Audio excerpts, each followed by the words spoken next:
Chambers, who has already sworn that he pleaded with Hiss to join him in leaving the party, is recalled in the middle of the dramatic 9-hour session.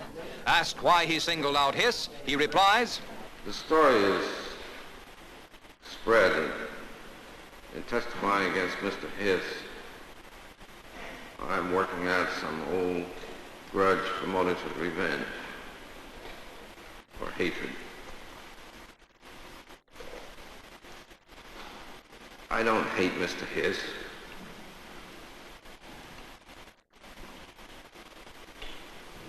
We were close friends, but we are caught in the tragedy of history.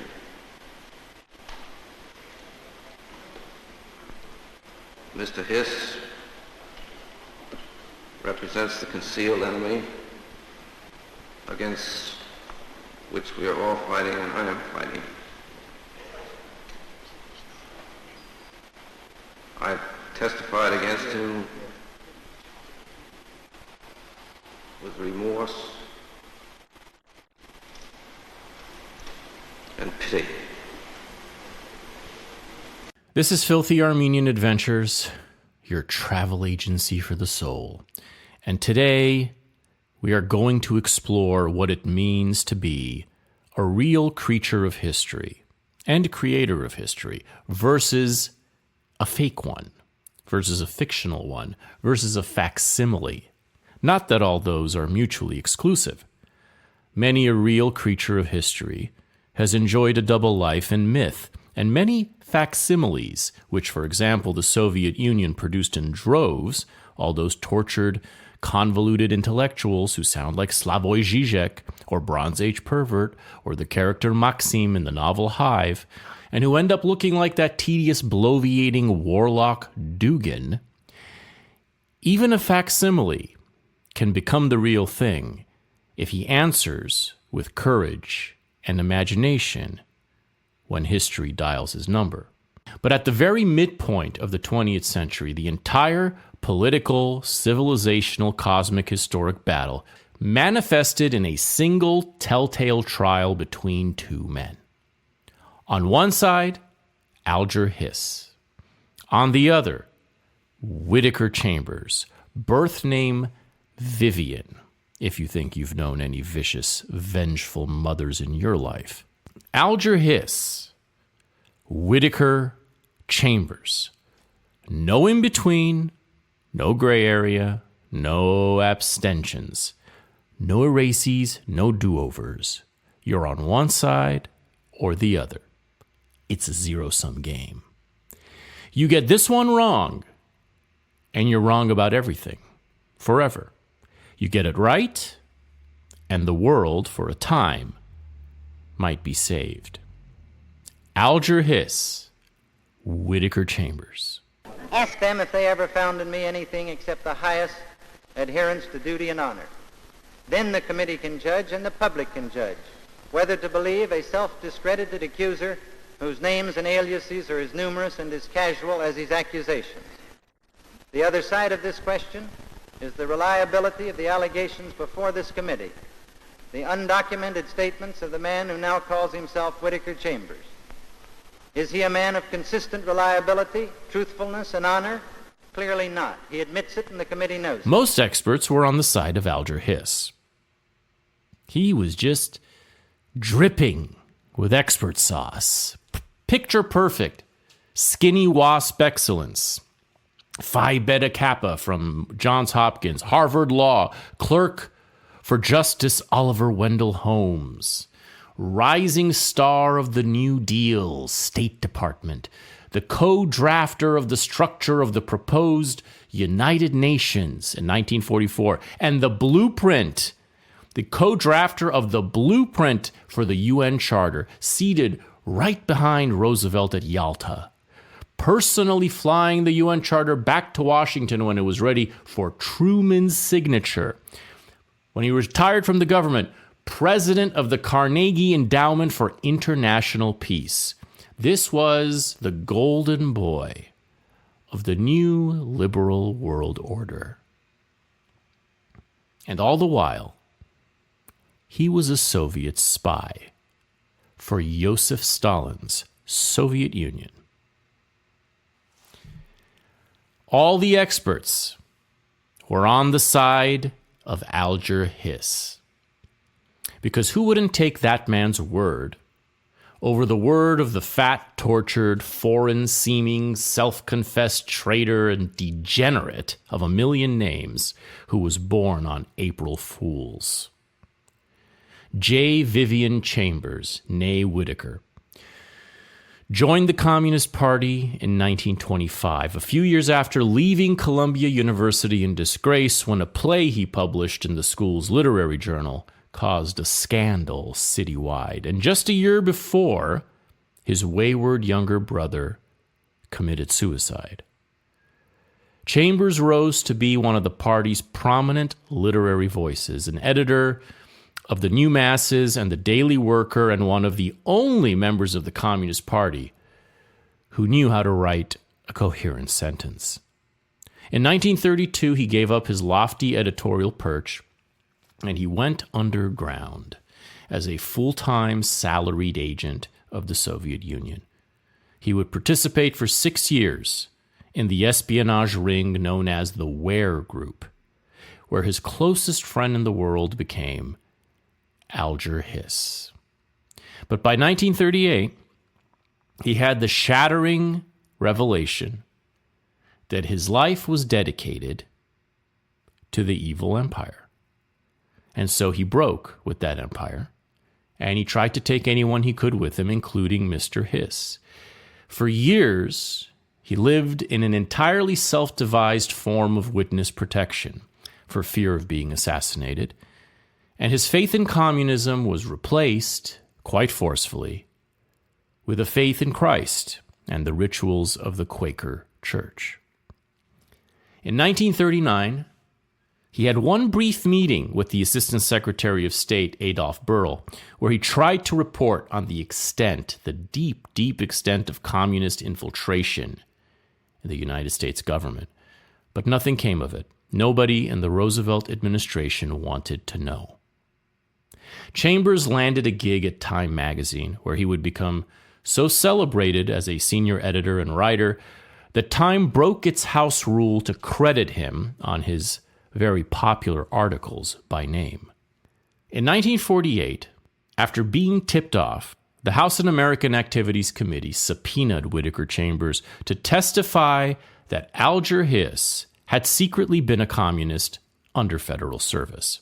And so began the extremely dramatic events of the two Hiss-Chambers trials, the first was a hung jury, which have never gotten the cinematic treatment they deserve.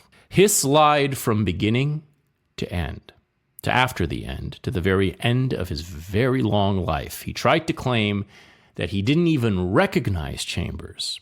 At a certain point in one hearing, theatrically looking into his mouth to see if he could recognize those awful dirty teeth, which maybe resemble this one guy he maybe met once or twice named George Crossley. Were you ever a communist spy, Mr. Hiss? No, I was not. Neither a communist nor a spy, nor both together. Chambers endangered and even perjured himself to limit his testimony to Hiss being a communist, not to expose him as a spy, while of course no limits were placed on the systemic effort of the Hiss defense to smear Chambers. They tried to claim he was responsible for his brother's suicide by signing a suicide pact. There was even a book written by some psychiatrist in San Francisco in the 60s making this psychobiographical claim. I do think that the psychiatric profession should be stripped of certain privileges. The defense tried to claim that Chambers had a jealous gay crush on Hiss. They read out gay poems that Chambers had written in his youth to paint him as a filthy degenerate beside the pristine Hiss. But to beat the posse, Chambers had already written a confession of his homosexual tendencies, which he shared with his father, to the FBI in those years. He had written how uncontrollably he pursued them while living as a spy before settling down with his devoted wife, Esther. The first trial ended in a hung jury. The second trial, after the pumpkin patch reveal, And after much drama, and after Chambers tried and failed to commit suicide in one last-ditch effort to escape his calling, guilty as charged, Hiss went to jail in 1950. The communist menace was exposed, and after 4 years, Hiss was released to a life on the college lecture circuit as a martyr of the Red Scare, claiming his innocence falsely with the confidence of a senile soul to the day he died at the age of 92 in 1996. The prejudice, the fear, hysteria about communism or imaginary communism or leftism of the 50s, the early 50s, and then on into the mid-50s was extreme. I have a friend at Princeton who has put it very well, I think, a professor at Princeton, who says that anti-communism has been the anti-Semitism of America. Mr. Hiss, have your political views changed today from those views that you held in the 1930s? I would say, if anything, I feel a bit more radical because the conditions today are graver than they were then, and I think they demand perhaps more radical action. Mr. John Gardner has a phrase that I think is quite good, that actually society seems to be disintegrating in the United States, and that calls for rather radical action. I think we're a long way from recognizing it yet. I was never a communist. I'm more radical now than ever before. I was never a communist. So listen to that voice. In 1952, Chambers published Witness, a long and intense memoir about his testimony and his life and his childhood. With that book and its profound influence on William F. Buckley and Ronald Reagan, Chambers founded the modern post-war conservative movement. He was the godfather of Buckley's National Review, for which he did work as senior editor and contributor, even writing one very unfortunate hit job on Atlas Shrugged. It takes very little rounding up to say that without Chambers' performance on the front line of history when his number was called, in the trials and before the trials, and with his book, the evil empire would still be standing.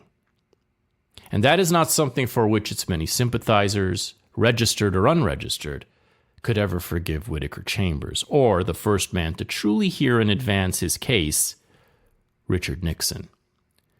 Here is an article from Clinton Democrat Sidney Blumenthal in The New Yorker in 1997. Sam Tenenhouse had just published his definitive biography of Whittaker Chambers, which made it impossible for anyone to any longer deny that Hiss was guilty. But which side of history do you suppose Sidney chose? In 1997. Here are the last two paragraphs of his New Yorker piece. Chambers was now a hero of Cold War conservatism, venerated on the right as a living martyr. He appeared as the indispensable witness, the word that became the tide of his 1952 book composed in unrelievedly purple, galvanic prose. Chambers described communism in phrases commonly used then to describe homosexuality, and cast his struggle as a transformation into a complete man who had acquired, quote, the power of overcoming myself. The true legacy of this self-divided man is that he helped to transmute an external threat into a moral panic, and to encourage a new generation of Cold War conservatives to do the same. He and a pantheon of anti-communists for whom conservatism was the ultimate closet, J. Edgar Hoover, Roy Cohn, and Francis Cardinal Spellman, advanced a politics based on the themes of betrayal and exposure, filth, as Hoover called it, and purity. Since the end of the Cold War, this conservative anti-communism has become an anachronism. What endures is the fear of the enemy within, the homosexual menace. After the publication of Witness, Chambers was befriended by the young William F. Buckley, Jr., whose National Review was launched in 1955. National Review, unlike any previous right-wing magazine, resembled a left-wing journal of opinion. Many of its editors were, in fact, ex-communists and ex-Trotskyists, and the well-spoken Ivy League figure kept out front. Buckley turned to Chambers as to a sage. Chambers, in rapidly declining health, began to mellow. He urged conservatives to accept the government role in stabilizing the economy and even expressed interest in the beats, which was perhaps the last gesture of his old, secret self. But until he died in 1960, Chambers feared that he had abandoned the winning side for the losing side. He had felt the pull of secret forbidden worlds and knew just how hard it was to resist them.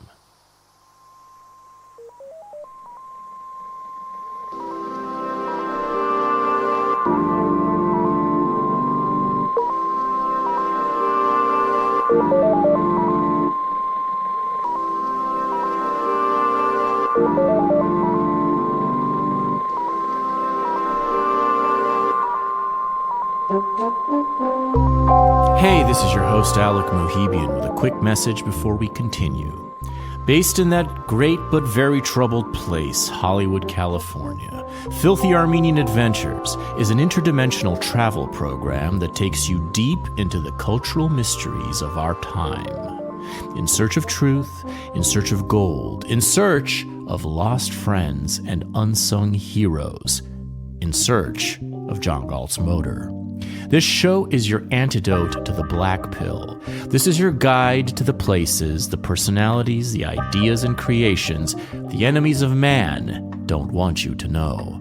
This is your techno-noir investigation into the good, the evil, and the God hiding under our noise. This is where you get the news before it breaks, before it blows, before it burns. The show is supported entirely by patrons at patreon.com/filthyarmenian. As a patron, you get access to twice as many adventures, including the most important ones, the ones with the real facts. Plus, regular brief smoke break spiritual reports on topics of the day. As a patron, you also get exclusive access to our Smash live events. Ask anyone who's attended one, and they will tell you it's an experience you'll never forget. It's very easy to keep Filthy Armenian Adventures alive. You can still listen to the show on your favorite app like Spotify or Apple, and you can do so with the pride that you're putting a little bit of money where your soul is. More patrons means more fuel, more topics, more investigations, more miracles, more secret locations, and forbidden territories around the world, and the world that is Los Angeles, our post-apocalyptic headquarters. It means we'll be able to track down more enchanting figures in the landscape, dare them to abandon their masks, and join our quest out of the darkness and into a golden age.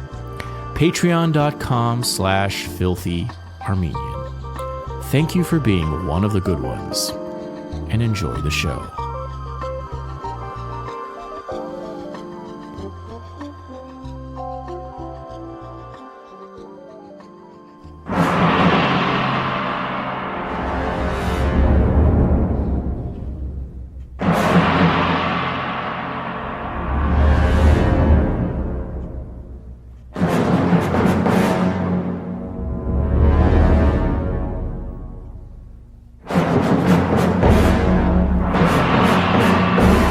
Educated man peering from the Harvard yard or any college campus upon a world in chaos finds in the vision the two certainties for which the mind of man tirelessly seeks: a reason to live and a reason to die. No other faith of our time presents them with the same practical intensity. That is why communism is the central experience of the first half of the 20th century, and maybe its final experience will be, unless the free world, in the agony of its struggle with communism, overcomes its crisis by discovering, in suffering and pain, a power of faith which will provide man's mind at the same intensity, with the same two certainties, a reason to live and a reason to die. If it fails, this will be the century of the great social wars. If it succeeds, this will be the century of the great wars of faith.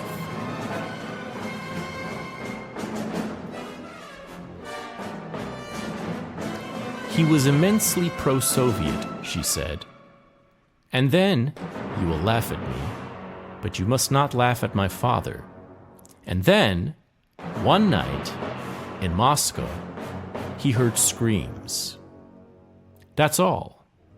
Simply one night he heard screams.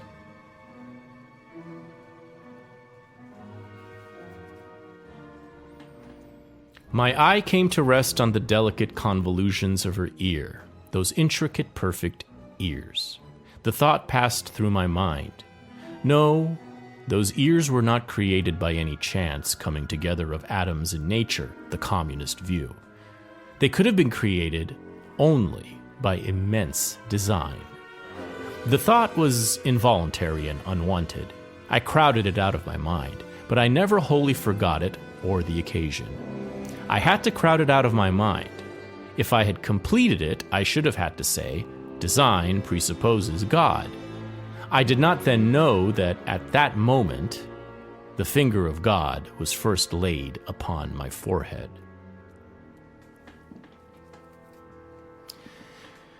If all this sounds unduly solemn, you know that our lives were not, that all of us suffer from an incurable itch to puncture false solemnity. In our daily lives, we were fun-loving and gay. For those who have solemnity in their souls generally have enough of it there and do not need to force it into their faces.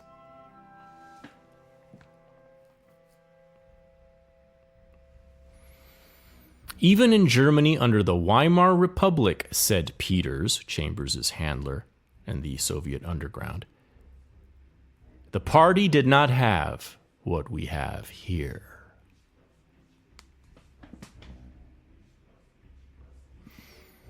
Any fool can commit a murder, but it takes an artist to commit a good natural death.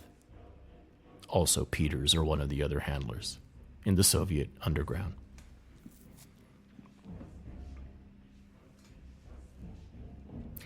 I think I can hear someone ask, if you were afraid for your life, why did you get in touch with Paul? For two reasons. I will discuss the less important one first. It is loneliness. No one who has not known it can readily grasp the annihilating loneliness of the ex-communist who, after the tight associations of the underground, finds himself not only a fugitive from violence, but absolutely alone in a world which has become alien to him, to which he is an alien, to which a few moments before he was an enemy. His simple longing not to be entirely alone pleads with his sense of caution, and he is drawn back toward the very force that must seek to destroy him for its own security. This almost universal behavior of the ex-communist, the Communist Party understands quite well and uses it to trap him. Thus, Juliet Points, Walter Gravitsky, Ignaz Reis were trapped. I saw Paul in part because we had been friends. But if this had been all, I would not have seen Paul.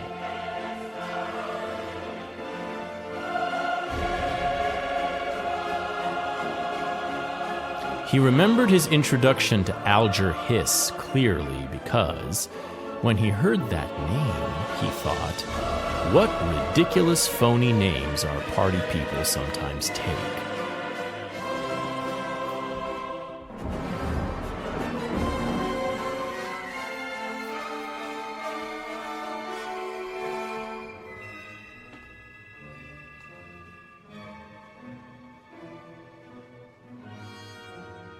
The Communist Party, despite occasional pious statements to the contrary, is a terrorist organization.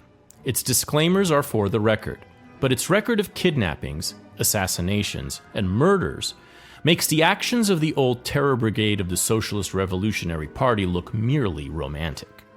No argument can reach the Communist Party unless it sees in it some self-serving advantage. It respects only force. Only terror terrifies it. I knew that if I merely returned to Washington and got in touch with the members of the underground, my reappearances would send a tremor through the apparatuses that would paralyze if it did not stop their work. I knew, too, that regardless of the party's reaction, if I returned to Washington and threatened the individual underground communists, the party would be all but powerless to keep them active, and must at the very least declare a holiday. I knew that if I merely tried to argue the underground communists out of their activity, most of them would laugh in my face and then demand that the party take steps to get rid of me.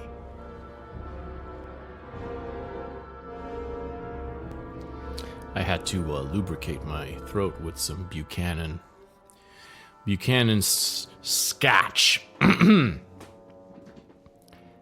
As we hesitated, tears came into Alger Hiss's eyes, the only time I ever saw him so moved. He has denied this publicly and derisively. He does himself an injustice, by the tone rather than by the denial, which has its practical purpose in the pattern of his whole denial. He should not regret those few tears, for as long as men are human and remember our story, they will plead for his humanity.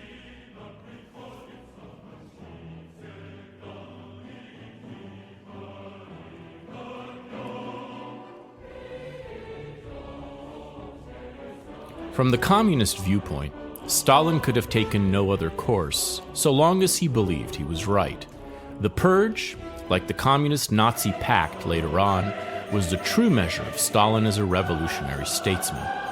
That was the horror of the Purge, that acting as a communist, Stalin had acted rightly. In that fact lay the evidence that communism is absolutely evil. The human horror was not evil. It was the sad consequence of evil. It was communism that was evil, and the more truly a man acted in its spirit and interest, the more certainly he perpetuated evil.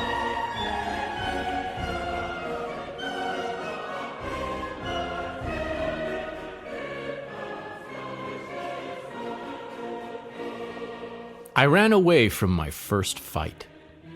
In those days, I did not know that courage is the indispensable virtue. Life had not yet taught me that, without courage, kindness and compassion remain merely fatuous postures.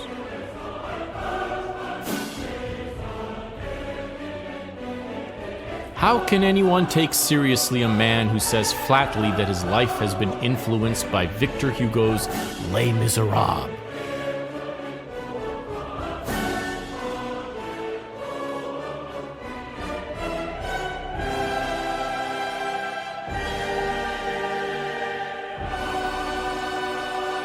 At one point he describes his gay father's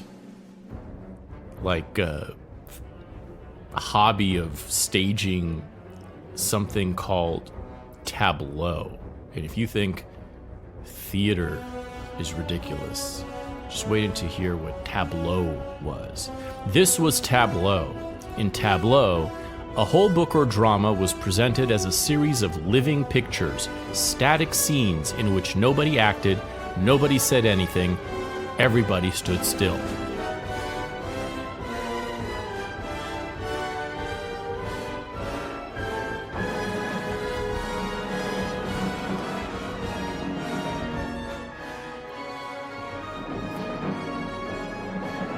He rebukes the failure to grasp the fact that a man does not as a rule become a communist because he is attracted to communism, but because he is driven to despair by the crisis of history through which the world is passing. For the communist who breaks with communism must break not only with the power of its vision and its faith, he must break in the full knowledge that he will find himself facing the crisis of history, but this time without even that solution which communism presents, and crushed by the knowledge that the solution which he sought through communism is evil against God and man.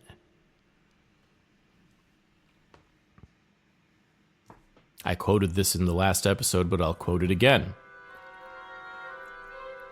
The dying world of 1925 was without faith, hope, character, understanding of its malady, or will to overcome it.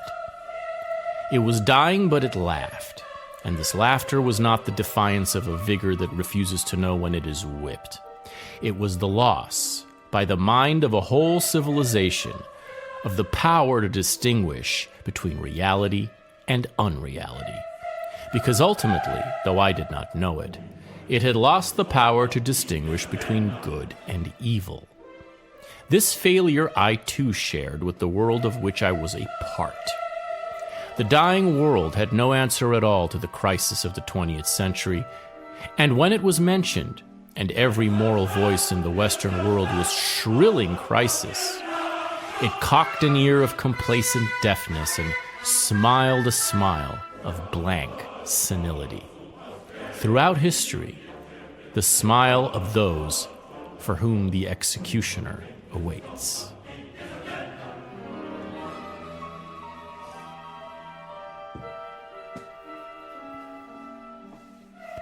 My first impression was one of cold, dirt, and drab disorder. I would presently learn that bleakness and disorder were the mark of all Communist Party offices, that this expressed a reaction, sometimes conscious, sometimes unconscious, against middle-class preoccupation with tidiness. I never got used to it.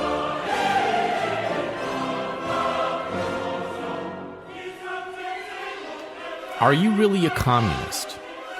The sight of a literate man patiently going about a humble chore puzzled them. It is worth more, I used to think, than all the unreadable propaganda in the Daily Worker. For a propaganda of words that is not backed by a propaganda of deeds is worthless.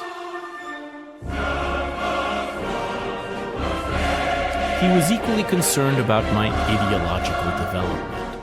In those days, ideology was one of the indispensable words in the communist quiver, yielding only to oriented, or its commoner form, orientated, as in the question, is the comrade properly orientated on that issue?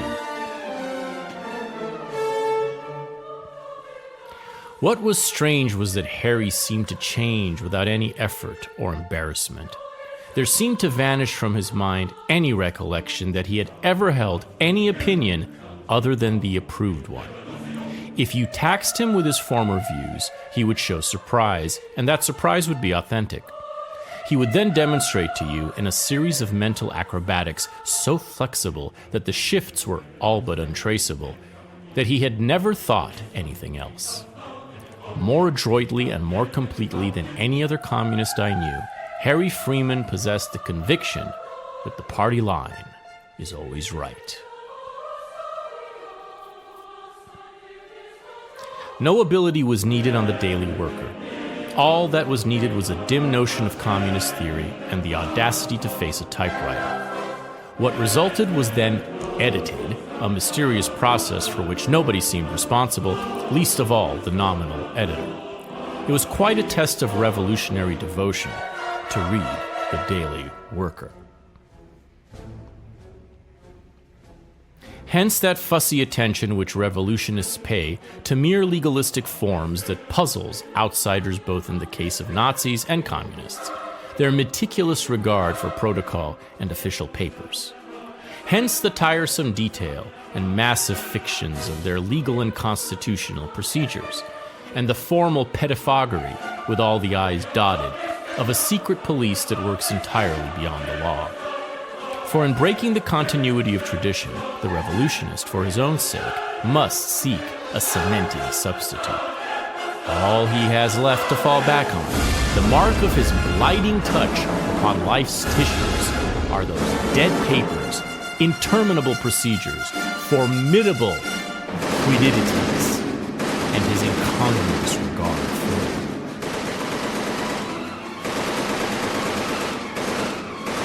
He offered to let me try my hand at translating a little German book.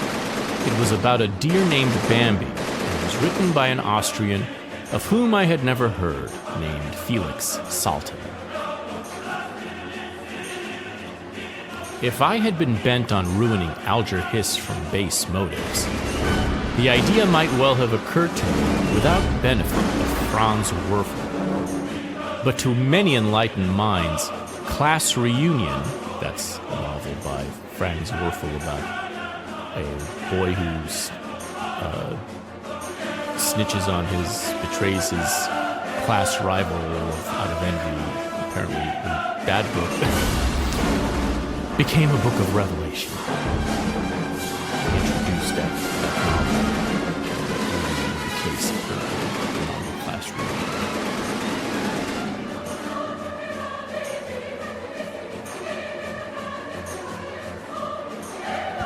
Gay Street is a little street in Greenwich Village.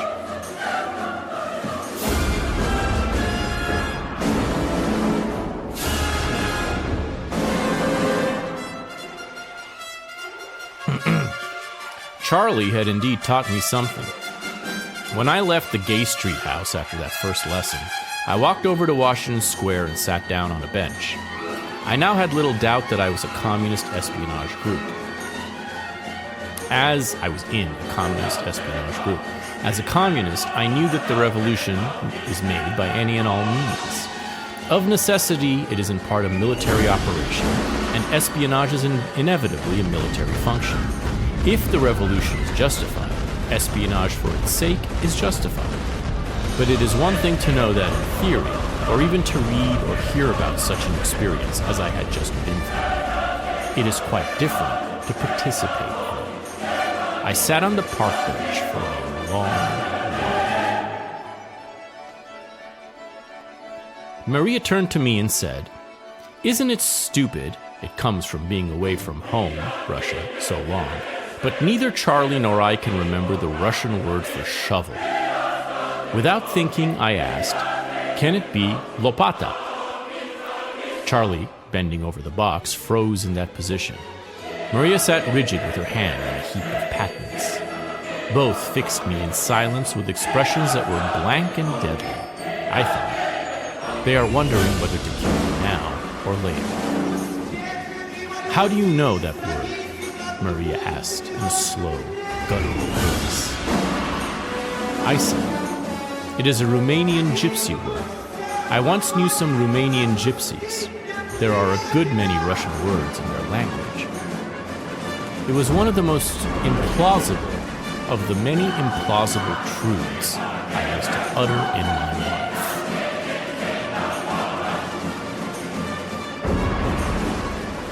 The tension and suspicion that one word invoked, though deeply hidden, are scarcely even for a moment absent among people in communist underground work.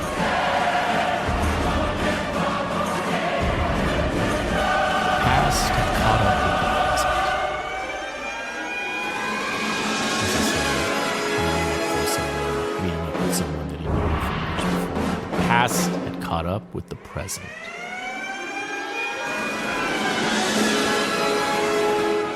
Remember, Bob, there are only two ways that you can really leave us.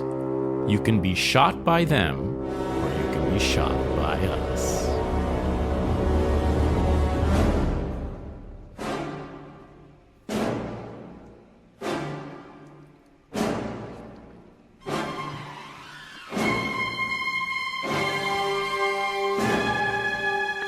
My wife came over to me, took my hands, and burst into tears. "Dear heart," she said in a pleading voice, "we couldn't do that awful thing to a little baby. Not to a little baby, dear heart." A wild joy swept me. Reason, the agony of my family, the Communist Party and its theories, the wars and revolutions of the 20th century crumbled at the touch of the child. Both of us simply wanted a child. If the points on the long course of my break with communism could be retraced, that is probably one of them. Not at the level of the conscious mind, but at the level of unconscious life. No one who has even once lived close to the making of history can ever again suppose that it is made the way history books tell it. With rare exceptions, such books are like photographs. They catch a surface image. Often as not, they distort it. The secret forces working behind and below the historical surface, they seldom catch. An effort has been made to describe the Ware Group as merely a Marxist study group. That is not true. The Ware Group was an integral and highly important unit of the underground section of the American Communist Party. Until his death, it was under the constant direction of Harold Ware. It was always under the personal supervision of J. Peters, whose visits to it were at least monthly and sometimes more frequent. On trade union questions, and much of its activity had to do with trade union and other labor problems, at least one of its members sometimes consulted in New York with Jack Stachel, one of the party's top men in trade union work.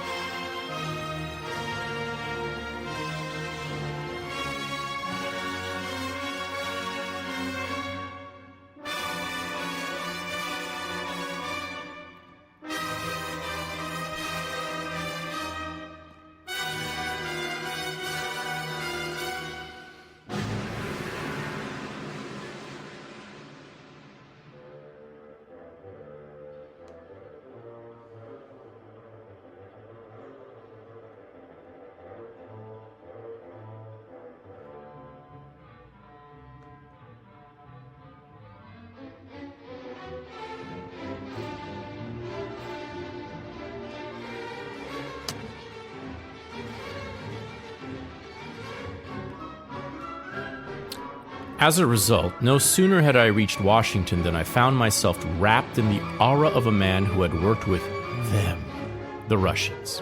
So great is the revolutionary spell of that word, Russian, that American communists, who might hesitate to do certain things for another American communist, will all but beg to do the same things for a Russian or anyone directly connected with the Russians.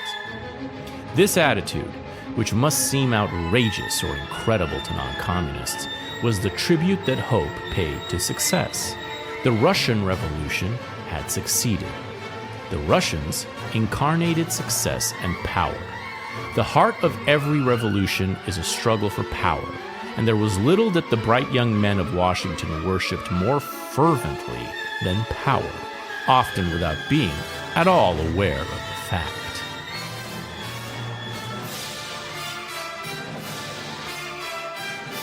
An occasional European intonation, perfectly natural to someone who speaks another language, and the trick of never saying Russia or the Soviet Union, but always saying home, completed the illusion. But in fact, it was scarcely necessary for me to do anything at all. Once the idea had been fixed, it was less anything I did than what they wanted to believe that made the illusion possible. This, of course, refers to the illusion of him being a Russian, which the other communists in the underground, including Alger Hiss, felt.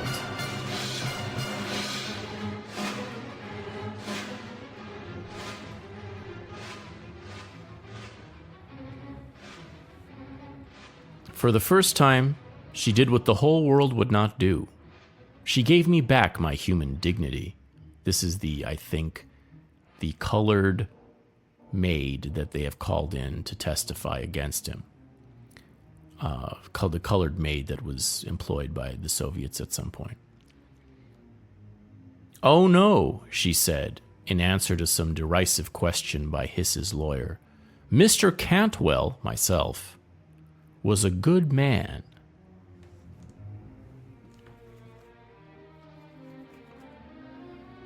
It moved me deeply.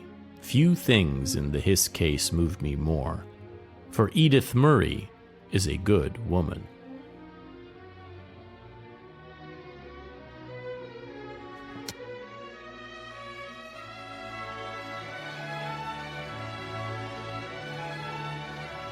I cannot remember Alger Hiss ever drawing my attention to a book, except certain books about birds. At the time it appeared, I gave the Hisses a copy of Franz Werfel's 40 Days of Musadar. They read it dutifully as a study in the conflict of an oppressed minority, the Armenians, with the Turks, which echoed the Nazi Jewish situation in Germany. Man's Fate, Malraux's novel about the Chinese Revolution, excited me tremendously. The Hisses bore my enthusiasm with good-natured patience, but Alger showed interest chiefly in Malraux's treatment of the psychology of the terrorist. The only book I can ever recall their praising was rather curiously Helen Waddell's account of the Goliards, of which Priscilla gave me her copy. They liked it, I think, because the wondering scholars were a note of dissent in the conformity of the Middle Ages.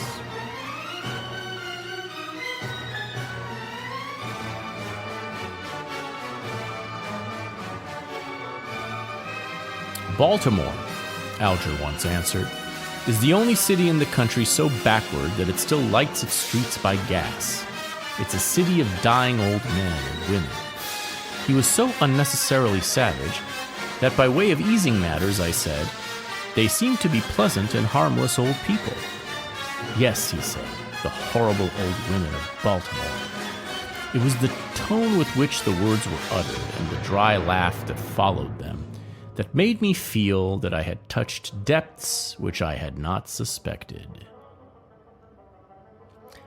It was the tone with which the words were uttered and the dry laugh that followed them that made me feel that I had touched depths which I had not suspected. At Christmas 1936, the Communist Party first relaxed the bans against the Christmas spirit. Father Frost, the Soviet Santa Claus, made his appearance on the streets of Moscow.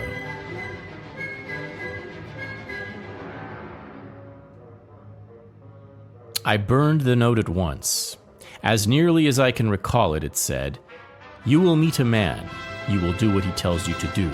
You will treat him as if he was my friend." Any apparatus that includes an assistant to the Assistant Secretary of State and an assistant to the Secretary of the Treasury is a good apparatus.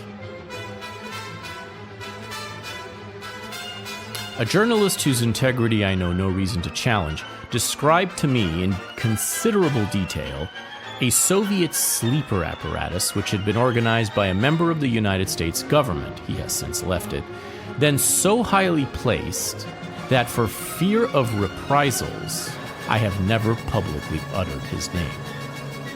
Fortunately, I did not need to, since the existence of the sleeper and the names of its personnel were known to a security agency of the government.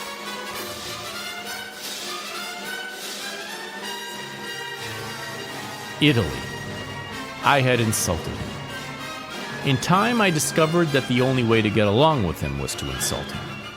Every time he made me insult him, I disliked him more because he made me dislike myself more. On the other hand, he respected me more. This is about a particularly Russian handler that he has sent at one point.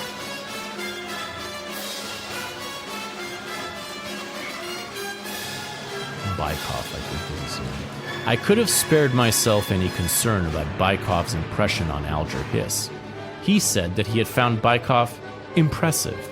I had underrated the transforming power of anything Russian.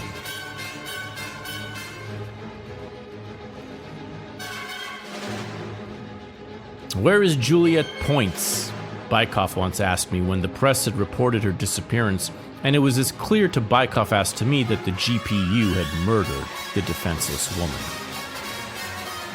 Gone with the wind, he answered himself gaily, for he liked to collect topical tags.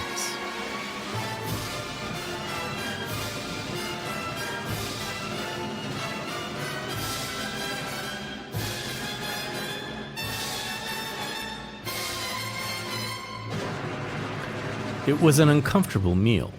I could not communicate with Mrs. Bykov.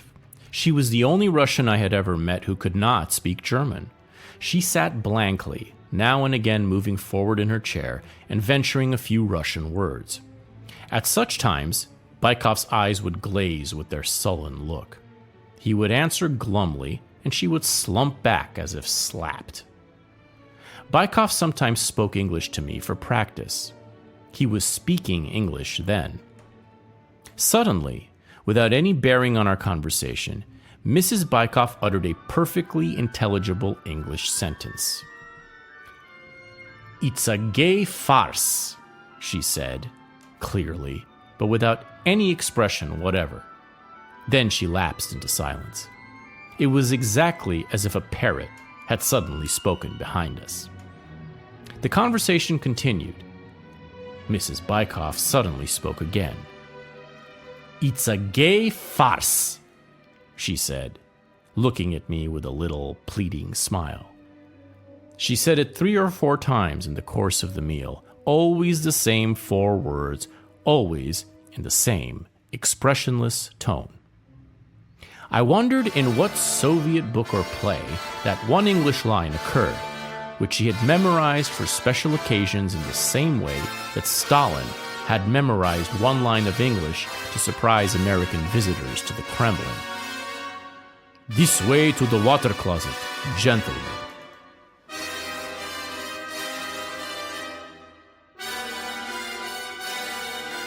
In 1936, when my wife lay in the hospital ward after the difficult birth of our son, she asked me to bring her a book to help her over the painful days of recuperation. I brought her Aldous Huxley's Eyeless in Gaza, which had just been published.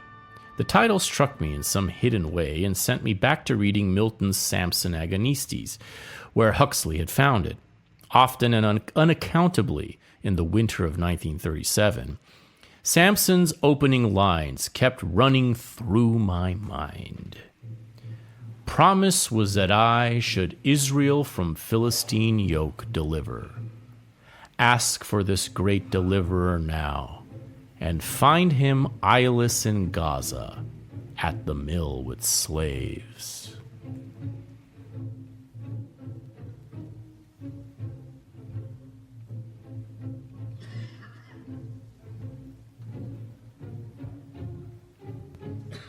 That was the end of Alger Hiss's testimony on August 25th.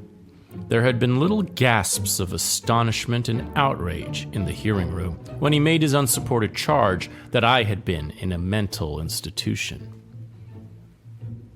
But as he well knew, Hiss had only to utter the charge to have the press publish it in millionfold repetition. That was all that he needed, for who was there to deny it authoritatively for me? There was no one. Henceforth, the charge of insanity and the whispering campaign that was linked to it was the heart of the Hiss defense.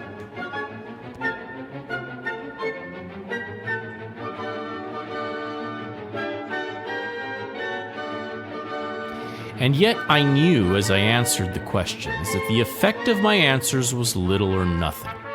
It was the questions themselves that had force and would henceforth hang like a poisonous fog over the case, distorting all motives, issues, and relationships seen through their murk.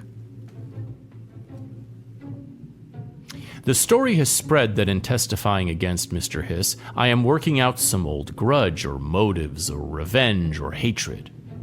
I do not hate Mr. Hiss. We were close friends.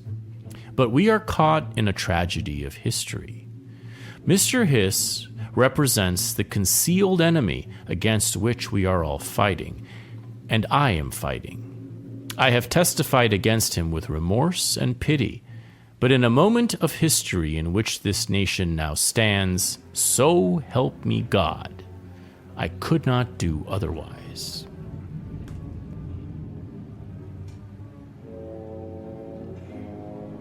The whole law of motion of the case and the ultimate fierceness of purpose of its principles lies at that point where the struggle was a conflict of fates, and the witness that each man must make step by step drove the ether to exertions, such as men in a mere clash of interests and personalities could neither have conceived nor sustained.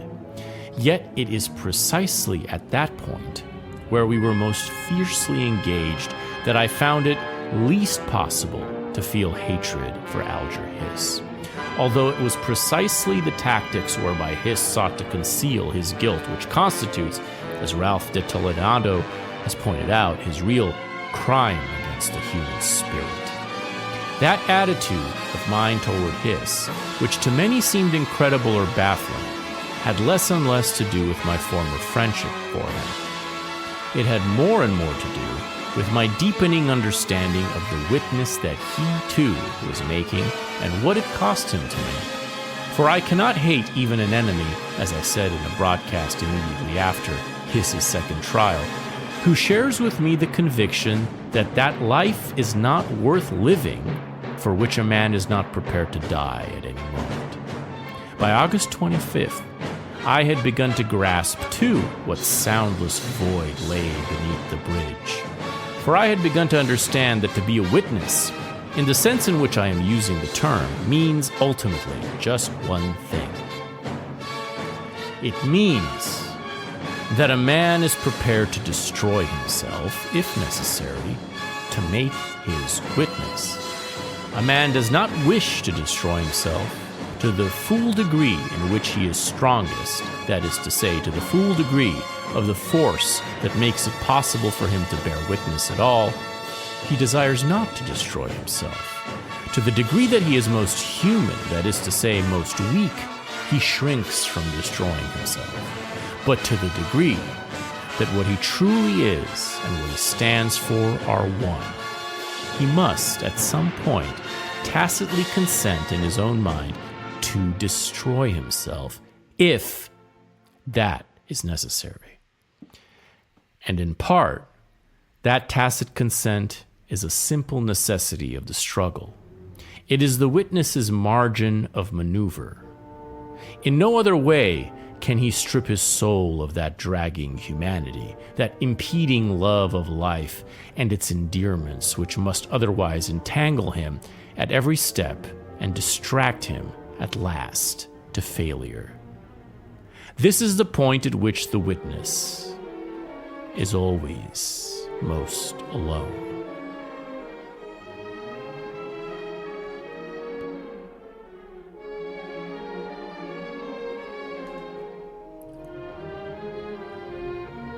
I gathered from the concern of friends and from the general buzz that the press and radio had in general succeeded in dropping a distorting curtain between the nation and me. But I believed then, and I still believe, that if the mass of people can hear a man's voice, listen to what he has to say and his way of saying it, they will, not invariably, but as a rule, catch the ring of truth, and pretty unerringly sort out a sincere man from an impostor.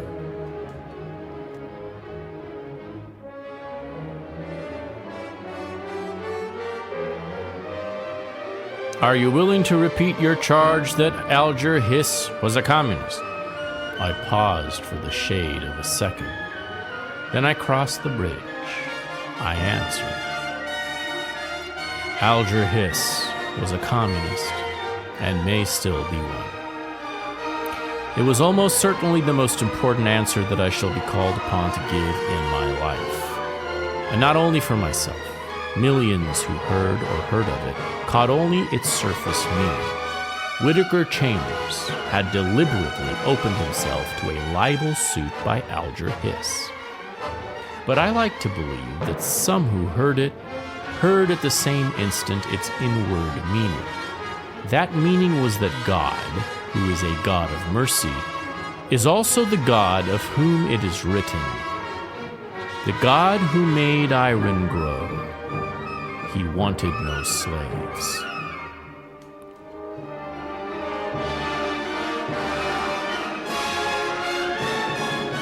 There is in men a very deep-rooted instinct that they may not inform against those whose kindness and affection they have shared, at whose tables they have eaten and under whose roofs they have slept, whose wives and children they have known as friends, and that regardless of who those others are or what crimes they have committed. It is an absolute prohibition. It is written in no book, but it is more binding than any code that exists.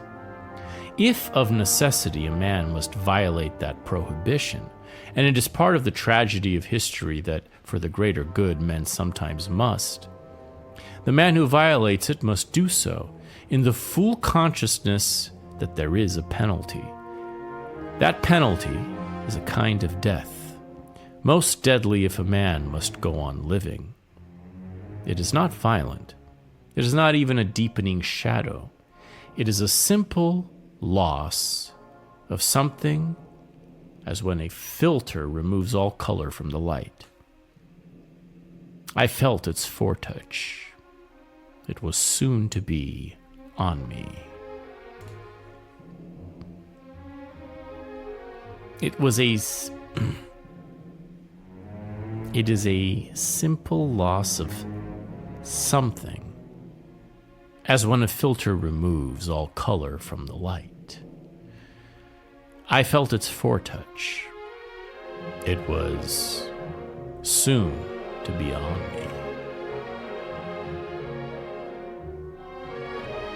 I do not know why, but I sense that the witness of mercy unlocks the possibility of a cycle of redemption, and that any other locks upon men the old coils of hatred, multiplying new evil.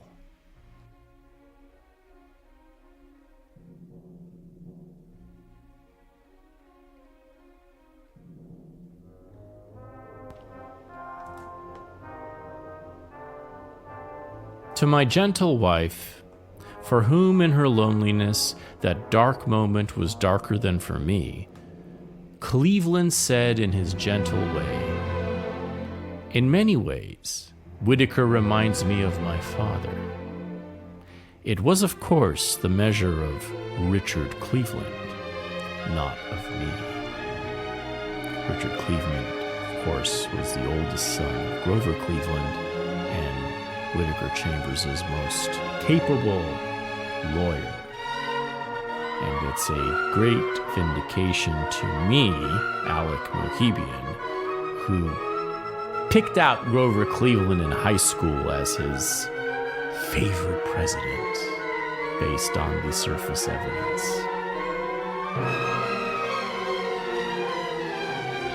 What a family.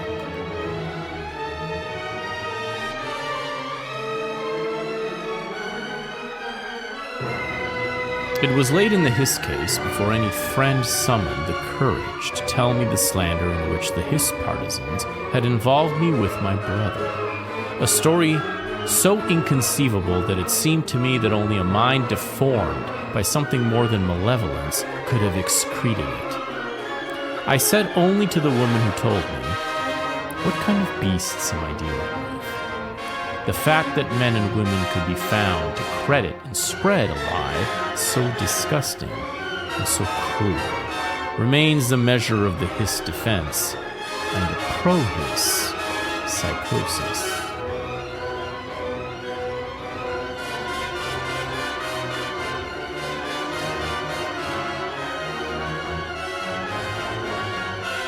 There was the appearance of two Supreme Court justices, Felix Frankfurter and Stanley Reed, as voluntary character witnesses for Alger Hiss.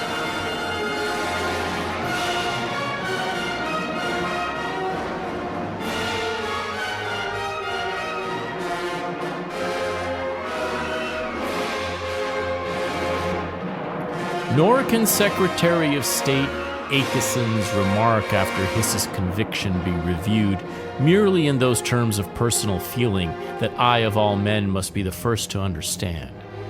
For I shared that feeling. For a Secretary of State to say, after the conviction of a man on the implied charge of espionage, quote, "I will not turn my back on Alger Hiss," cannot possibly be dismissed simply as an upwelling of personal feeling. This would be true even if the State Department aide, waiting in an anteroom with a Bible so that newsmen could check the secretary's scriptural reference, did not make it clear that this was no spontaneous outburst. You will look in vain in history for anything comparable to it.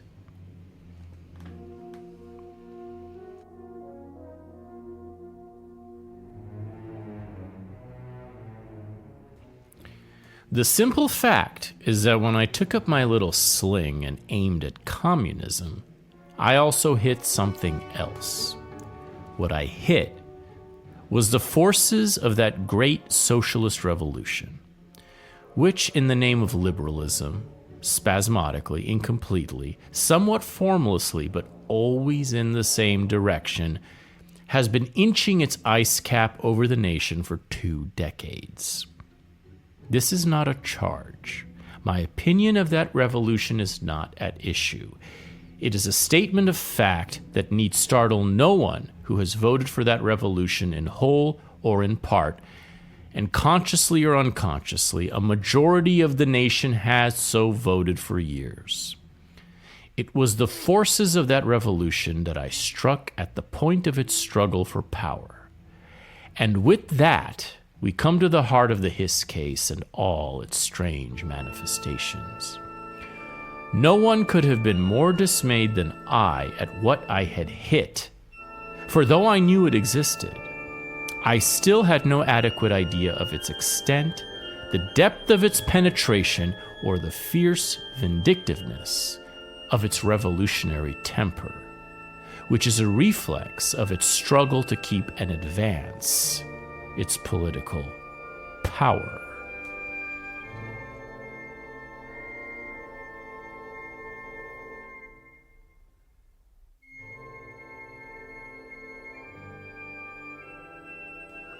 If I, who am the least man in this nation, which is dying of self-satisfaction and indifference, if I do not find within myself the strength to do this, then, in the war between this world and communism, which is inevitably coming, any man will have the moral right to ask, why should I give my life? But if I do find this strength, nothing, ultimately, can destroy this nation, for it is the power of souls to move other souls.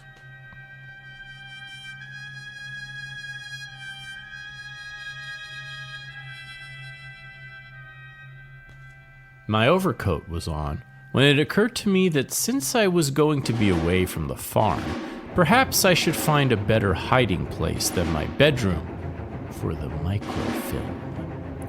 Rumors that Hiss investigators were prowling around the farm had reached us again. I believed that there was no length to which these people would not go, especially since my disclosure of the documents must have made the Hiss forces desperate. I thought that the investigators might well force my wife to let them ransack the house. The problem was to hide the film so that experts could not find it. Hurriedly, I tried to think of any classic examples of concealment. All that I could remember was an old Soviet moving picture, Transport Огонь, Transport of Fire, a picture that was little noticed, but parts of which seemed to me among the best that the Soviet drama had done. In that picture, underground communists had transported arms and ammunition inside a number of big papier-mâché human figures. There had been one close-up of the Chinese god of fate, a seated pumpkin-shaped idol whose hands waved and whose head nodded up and down, in a motion of perpetual and blandly smiling incertitude. While I was wondering what clue that recollection offered in the way of a hiding place, the telephone rang. It was Robert Stripling calling from Washington. I had told him the night before that I was to testify before the State Department Loyalty Board. Stripling asked if I would drop in at his office while I was in Washington. The problem of hiding the film was at the back of my mind while I talked with him. As I hung up, 2 filaments of thought spun into a single thread. The pumpkin-shaped god of fate, with the firearms hidden inside, and Stripling's remark about pumpkins the night before. A hollow pumpkin was the perfect hiding place for the microfilm. Investigators might tear the house apart, but they would never think to look for anything in a pumpkin lying in a pumpkin patch. My wife was in the barn. I broke off a pumpkin, took it into the kitchen, cut out the top, scooped out the seeds. I wrapped the developed film in waxed paper to prevent damage by juices from the pumpkin. My wife was in the barn. I broke off a pumpkin, took it into the kitchen, cut out the top, scooped out the seeds. I wrapped the developed film in waxed paper to prevent damage by juices from the pumpkin. Then I laid the developed film and the cylinders of undeveloped film inside the hollowed pumpkin and replaced the top. It was all but impossible to see that the top had been plugged. I took the pumpkin out and laid it where I had found it at the farther edge of the patch. There was no geometric pattern of pumpkins, as Lloyd Paul Stryker worked hard to prove at the first Hiss trial, to guide me back to the hollow one.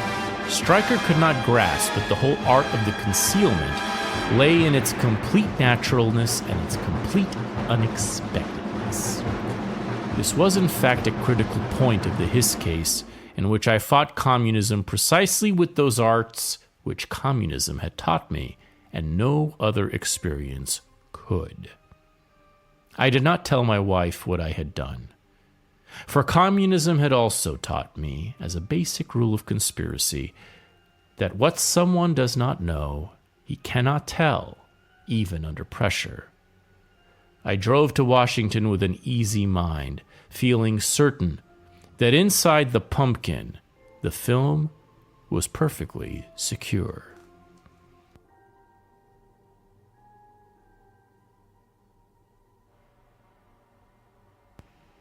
The relevant parts of my testimony before that grand jury will be found earlier in this book. But my testimony before those earnest and deeply concerned men and women was only the technical necessity of the situation. Beyond that, I was there to begin the new phase of my witness. To make that witness, I had left the little woods alive. To make that witness, I had lived my whole life. All that most truly made me Whittaker Chambers and no one else made it possible and necessary for me to make that witness. All that was peculiarly myself, good and bad, by special character and experience. It was a simple witness. It required only that a man testify to every crime, every sin, every evil that he had committed or that had beset his life without reserve. In terms of the political issue implicit in the Hiss case, the struggle between communism and this nation, only a witness so unreserved and absolute could counteract the witness made by Hiss for communism. In terms of the moral issue involved, only a witness of that desperate integrity could counteract the equally desperate witness made by Hiss. I must do this because only by first exposing the evil in himself could a man free himself to expose the evil that beset and secretly threatened other men. Only by showing them the evil in himself could a man make other men understand that the evil was real and immediate. Since the political form of that evil was communism and its practices, testimony would take the form of testimony about communism, underground apparatuses, pseudonyms, microfilm. But the testimony and the witness must not be confused. They were not the same. The testimony fixed specific, relevant crimes. The witness fixed the effort of the soul to rise above sin and crime, and not for its own sake first, but because of others' need, that the witness to sin and crime might be turned against both. there was always the possibility that the world would see only the shocking facts of the testimony and not the meaning of the witness, that it would see in the testimony only an abhorrent man making himself more abhorrent by every act that he confessed to. That was not the concern of the man who must make the witness. His concern must be only that out of his patient exposure of crime and sin, first and most mercilessly in himself, might rise the liberating truth for others. To those for whom the intellect alone has force, such a witness has little or no force. It bewilders and exasperates them. It challenges them to suppose that there is something greater about man than his ability to add and subtract. It submits that that something is the soul. Plain men understood the witness easily. It speaks directly to their condition, for it is peculiarly the Christian witness.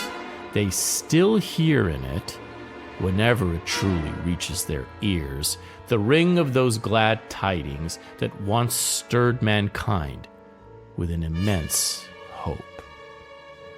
For it frees them from the trap of irreversible fate, at the point at which it whispers to them that each soul is individually responsible to God, that it has only to assert that responsibility, and out of man's weakness will come strength. Out of his corruption, incorruption. Out of his evil, good. And out of what is false, invulnerable truth.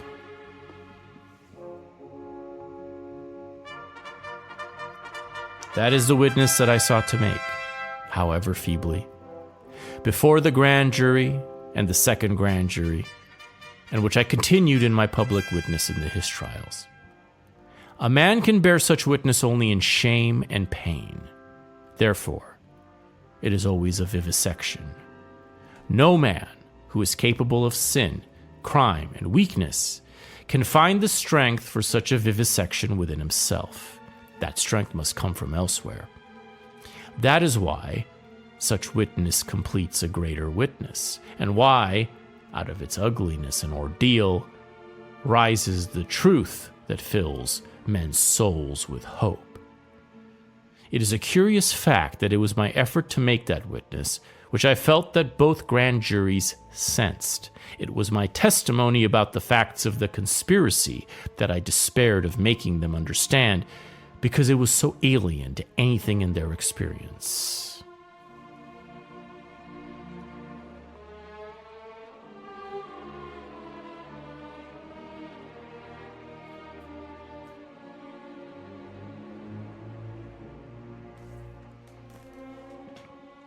That failure on my part filled me with the desperation of a man trying to claw open a locked door with his fingernails, for I sensed that same inability to grasp the character and reality of communism and its techniques of operation had in part made it possible for the conspiracy to exist in the first place, had made it possible to thrive and reach such heights in power, had made the Hiss case possible.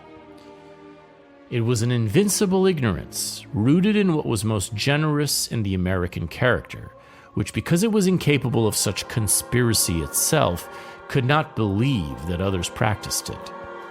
It was rooted, too, in what was most singular in the American experience, which, because it had prospered so much apart from the rest of the world, could not really grasp that there was a crisis of history, and therefore could not grasp the nature of that crisis, or why there were communists and why they acted as they did. If my testimony was incredible, if Americans insisted on seeing in it the reflexes of a grudge fight or a personal scandal, then the nation could not save itself. This was before Korea had taught its inexorable lessons, still not wholly understood, for there was very little time left. I used to slip out for lunch at an automat in part because the grand jury, the press, and the personnel of the federal building filled the nearby restaurants. But above all, because in the anonymous automat crowds, I was anonymous. In that scramble, nobody ever glanced at me twice. But one day, a man in late middle age walked over to my table and asked if I were Whittaker Chambers. He was tall, with an austere dignity and evidently poor.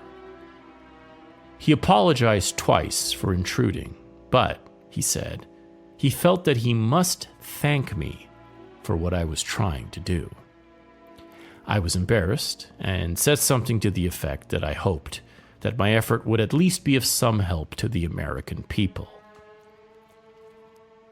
Nothing, he said bitterly. Nothing can save the American people. Then he walked away.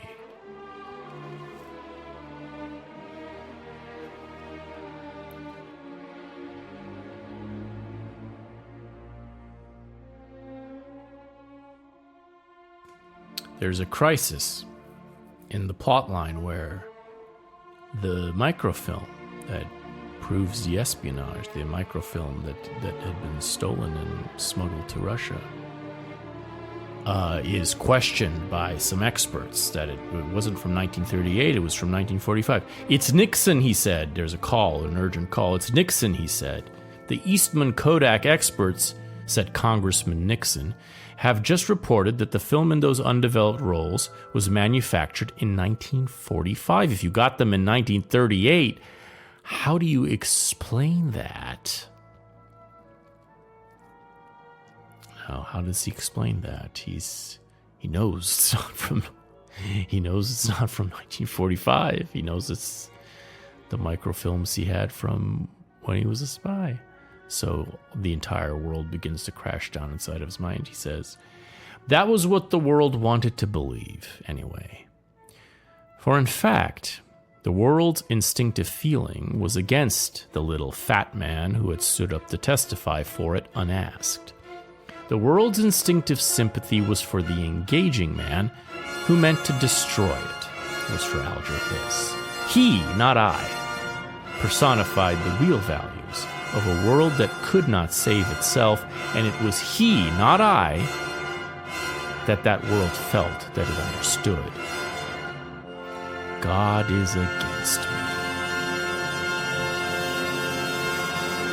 But an irony so tremendous staggers the mind. It rocks it, and it will not let it rest. It clamored for an alternative reading. Suppose that I had not misunderstood God's purpose, but that God's purpose itself had changed. Suppose that it had been God's purpose to save this nation. Suppose that he had intended all that had happened until this time to be its trial and its test. Suppose, then, that he had seen in the general failure to understand what had happened a final failure of the will to live, a failure of the power of this dying world to survive, a failure of more than intelligence, a failure of the force of life itself. Suppose he meant, at last, to plow it in as a man might plow in a smutted crop.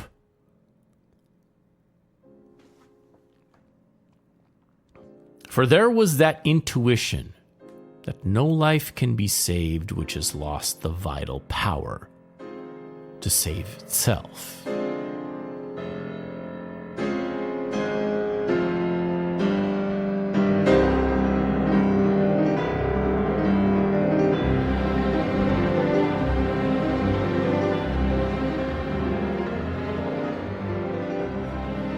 Nixon called again and wanted me to tell you that was all a mistake. The expert was mistaken. They manufactured that kind of film in the 1930s and then discontinued it. In 1945, they began to make it again. The relief I felt was wholly about the point of fact. I was relieved that the error had been corrected, that there need not be the ugliness of so disastrous a mistake. But my mood did not change. An error so burlesque, a comedy so gross in the midst of such catastrophe, was a degradation of the spirit. It continued to shake the soul. All the suffering of which I had been the cause and witness, all the distortion and abuse of which I was the object, and whose more pertinent meaning was a universal inability to distinguish true from false, right from wrong, because the false was cast in the image of the world's desire, and the true was nothing that the world could fathom or want it to. All that pointless pain continued to roll me under in a drowning wave.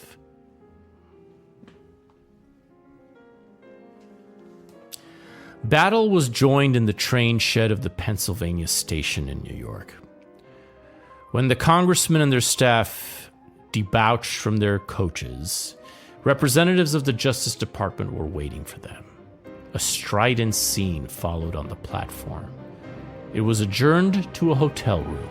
It grew so shrilly invective at last, the air was so blue with shouts of meddling and bad faith, that at last Robert Stripling threw open a window. "We might as well let them hear all about it on Fifth Avenue," he said. With it came an acute sense of what I understand older Quakers to mean by dryness, a drought of the soul, a sense of estrangement and of being discarded.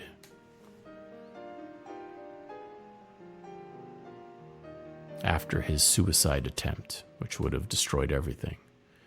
This elaborate, belabored suicide he tried to do with poison gases and shit in his room before the big testimony of the second trial and the second attempt. I awoke abruptly and painfully in the early morning. My first thought was sheer horror to find that I was still alive. My second, disgust that I had failed. His mother bursts into the room. "Oh, how could you? How could you?" she said. "The world hates a quitter. They would never forgive you." Her reaction was admirable in a way that I could not fail to respect, and yet among the nauseating fumes and the retching, it had a saving humor.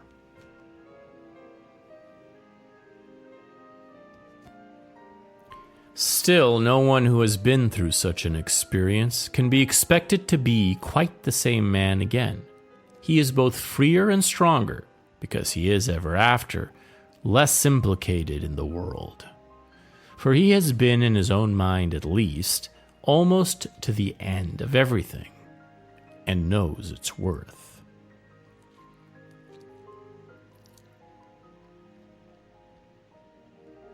There are in general two kinds of men. One kind of man believes that God is a God of justice. The other kind of man believes that God is a God of mercy. I am so constituted that in any question I will always range myself upon the side of mercy.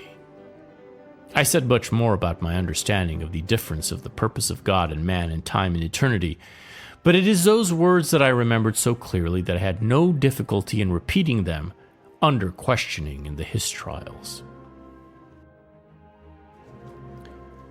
In those days came the first of a series of letters that I was to receive throughout the Hiss case.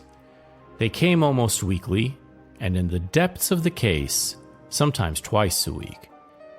After Hiss's conviction, they came at longer intervals, and at last stopped. They were never signed. They were written in an angular hand and contained just 3 words. The 91st Psalm.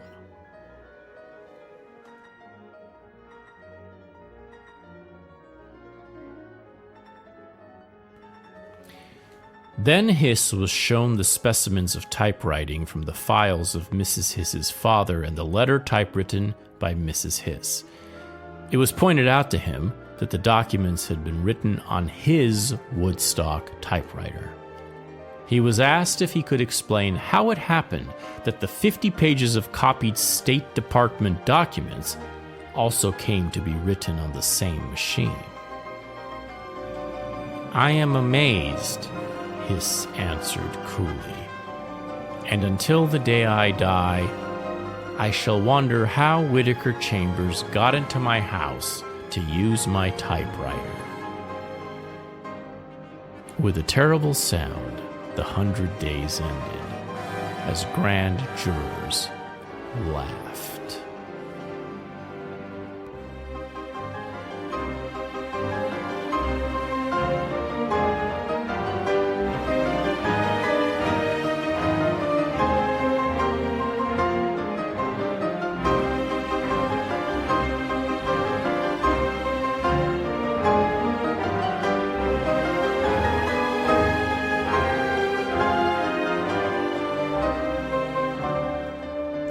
The tremendous investigation was paced by the tremendous public defamation of me.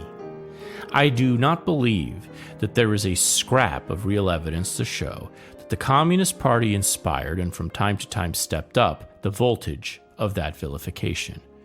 Those who insist plaintively on evidence against a force whose first concern is that there shall be no evidence against it must draw what inferences they please. Few who know anything about communism will doubt what cloaca fed that bilge across the land. It was avidly blotted up by much more articulate, widespread, and socially formidable circles. In accusing Hiss of communism, I had attacked an architect of the UN, and the partisans of peace fell upon me like combat troops. I had attacked an intellectual and a quote-unquote liberal. A whole generation felt itself to be on trial, with pretty good reason too, for its fears probably did not far outrun its guilt. From their roosts in the great cities and certain collegiate eyries, the left-wing intellectuals of almost every feather, and that was most of the vocal intellectuals in the country, swooped and hovered in flocks like fluttered seafowl puffins, skimmers, skuas, and boobies, and gave vent to hoarse cries and defilements. I had also accused a certified gentleman, and the conspiracy of the gentleman closed its retaliatory ranks against me. Hence that musk of snobism that lay rank and discrepant over the pro-Hiss faction. Hence that morganatic bond between the forces of the left and the forces of the right, a director of a big steel company, the co-owner of a great department store, a figure high in the Republican organization, come quickly to mind, which made confusing common cause in exculpating Hiss by defaming Chambers.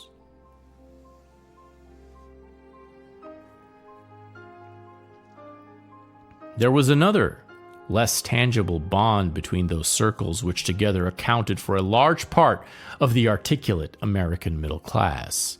Both groups lived fairly constantly in the psychoanalyst's permanent shadow, and few articles of furniture were less dispensable to them than a couch.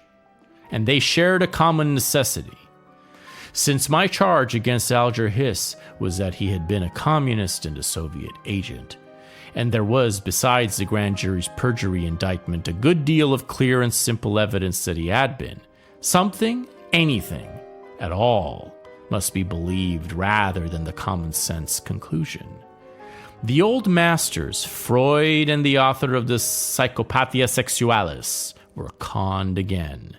No depravity was too bizarre to explain Chambers' motives for calling Hiss a communist. No hypothesis was too preposterous, no speculation too fantastic to explain how all those State Department documents came to be copied on Hiss's Woodstock typewriter. only the truth became too preposterous to entertain. The great smear campaign was the real red herring in the Hiss case.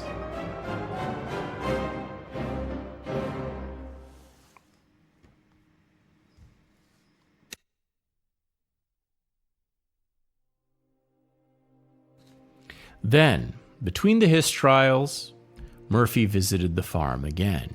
To me, he seemed almost another man. His grasp of the intricacies of the Hiss case was now firm and supple. He was at ease with it, with the relaxed authority of a man who has mastered an art and now wants to practice it. He understood the case not only as a problem in law, he understood it in its fullest religious, moral, human, and historical meaning. I saw that he had in him one of the rarest human seeds, the faculty for growth, combined with a faculty almost as rare, a singular magnanimity of spirit. Into me, battered and gray of mood after a year of private struggle and public mauling, he infused new heart, not only because of what he was, but because he was the first man from the government who said to me, in effect, "I understand." I needed no more. Yet when the historic moment came, Murphy was waiting there at the one point in time and place where he could bring all that he was and all that life had made him to bear with decisive effect for the nation. It pleased God to have in readiness a man. Those were the forces: Thomas Murphy, Richard Nixon, 93 the men of the FBI, who together with the 2 grand juries and Tom Donegan and the 2 trial juries, finally won the Hiss case for the nation. It is important to look hard at them for a moment, and this book would not be complete without such a glance, for the contrast between them and the glittering Hiss forces is about the same as between the glittering French chivalry and the somewhat tattered English bowmen who won at Agincourt. The glittering Hiss forces. It reached me in letters and messages of encouragement and solicitude, understanding, stirring, sometimes wringing the heart. But even when they did not understand, my people were always about me. I had only to look around me to see them, on the farms, on the streets, in the homes, in shops, in the day coaches of trains. My people, humble people, strong in common sense and common goodness, in common forgiveness, because all felt bowed together under the common weight of life.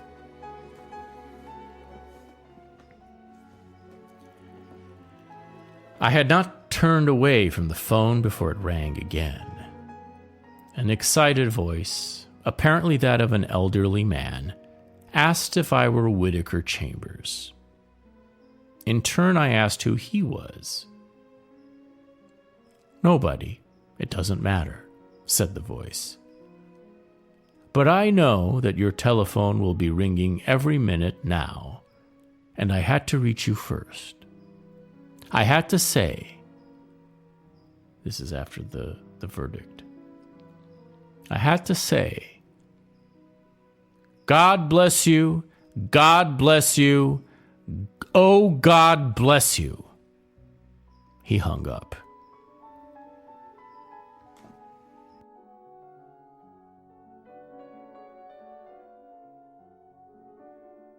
Those are the only statistics that I shall ever trouble my son with.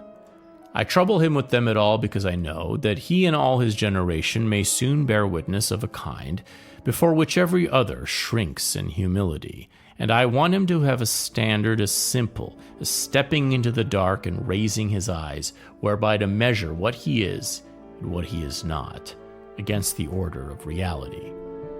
I want him to see for himself, upon the scale of the universes, that God, the soul, faith, are not simple matters, and that no easy or ingenuous view of them is possible.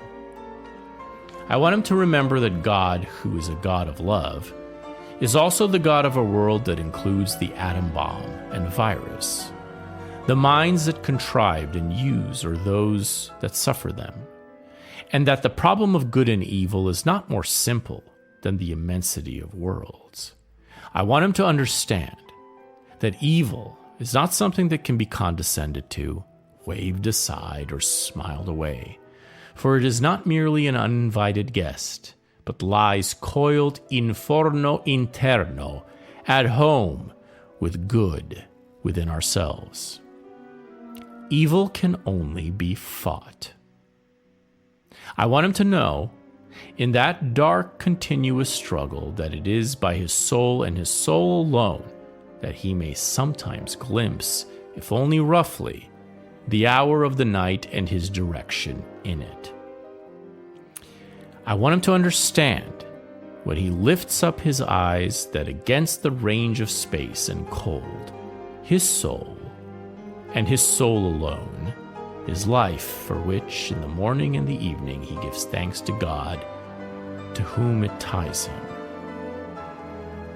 I want him to know that it is his soul and his soul alone that makes it possible for him to bear, without dying of his own mortality, the faint light of Hercules' 50,000 suns.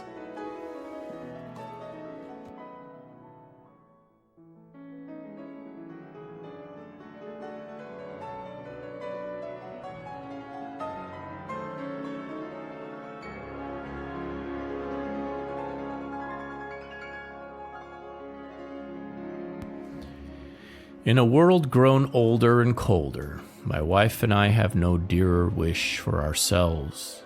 When our time shall have come, when our children shall be grown, when the witness that was laid on us shall have lost its meaning, because our whole world will have borne a more terrible witness, or it will no longer exist.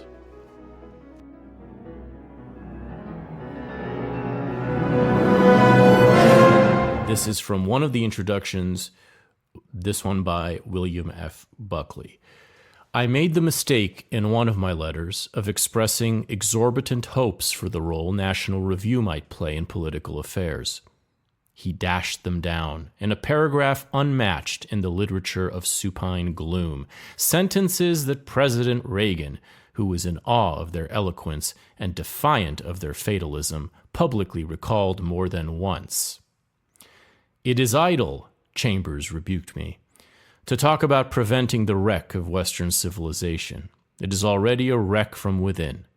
That is why we can hope to do little more now than snatch a fingernail of a saint from the rack, or a handful of ashes from the faggots, and bury them secretly in a flower pot against the day, ages hence, when a few men begin again to dare to believe that there was once something else, that something else is thinkable, and needs some evidence of what it was, and the fortifying knowledge that there were those who, at the great nightfall, took loving thought to preserve the tokens of hope and truth.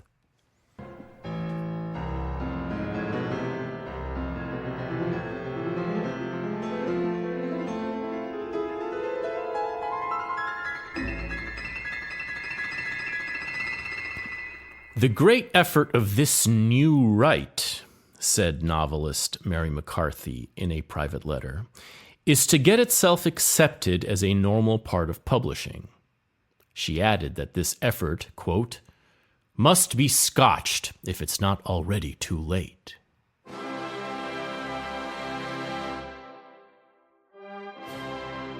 This episode of Filthy Armenian Adventures was recorded at Party Headquarters in Hollywood, California, featuring passages from Witness by Whittaker Chambers, George Crossley.